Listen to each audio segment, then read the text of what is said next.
Et salut tout le monde, aujourd'hui on se retrouve pour une nouvelle vidéo. Je vais vous montrer donc, comme je vous l'avais dit dans la dernière vidéo, que comment on va faire pour mettre une autre icône que celle-ci.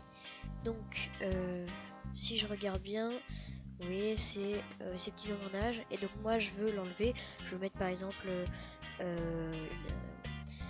une icône de photo ou une icône d'autres choses, de vidéos, comme ça quand je vais l'envoyer à quelqu'un, je vais lui dire tiens regarde c'est une vidéo super drôle, ou regarde c'était toi petit, enfin voilà, et donc il va se faire piéger. Donc pour faire ça on aura besoin d'un logiciel, c'est Bat2Eggs converteur, voilà. Donc moi je vais le lancer, je le lance, donc c'est ça. Ici vous pouvez taper directement les lignes de code, ou alors vous pouvez ouvrir un fichier. Donc moi ce que je vais faire c'est que je vais ouvrir un fichier de ma clé, donc virusbat, hop, on va calculatrice infinie, je vous l'avais déjà présenté, donc je l'ouvre et donc voilà. Après ça on peut regarder que la icône, et ben c'est, on peut remettre une icône, voilà. Vidéo, est-ce que enfin je vais pouvoir en avoir une icône?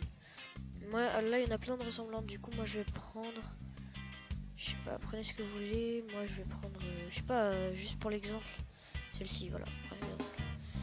Là, tac. Ico, enfin mes amis, enfin. Donc là normalement il se télécharge automatiquement, si c'est pas le cas, voilà.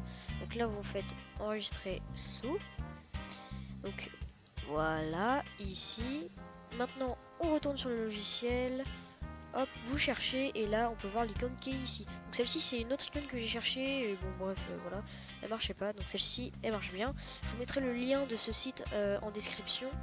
Donc on l'ouvre, maintenant c'est bon. Donc ici en fait là, soit on est en 32 bits, si vous êtes en 32 bits vous mettez soit visible soit invisible. C'est la console en fait, c'est l'interface noire qui vient. Donc soit il est visible soit invisible en 32 bits. Et là c'est pareil, 64 bits, invisible ou, visible ou invisible. Donc moi je suis en 64 bits, donc je mets invisible parce que je préfère.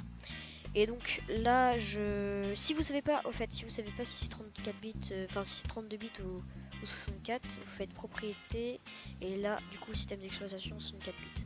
Voilà. Donc là vous faites convertir. Et maintenant bah c'est un point .exe, hein, donc vous l'enregistrez où vous voulez. Donc là normalement c'est bon, il s'est fait. Donc là il est en train de se créer, hein. Voilà, et là on peut voir que j'ai mon icône. Si je fais sur propriété, j'ai bien mon icône, et si je clique dessus, bah c'est bien un virus, regarde, enfin un virus, voilà. Donc si je clique, bah ça va revenir, hein, voilà. Voilà, donc c'est comme ça qu'on fait si jamais on veut mettre une autre icône. Voilà, donc c'est la fin de ce tutoriel vidéo. N'oubliez pas de vous abonner et de mettre un like, ça fait toujours plaisir. Et à plus.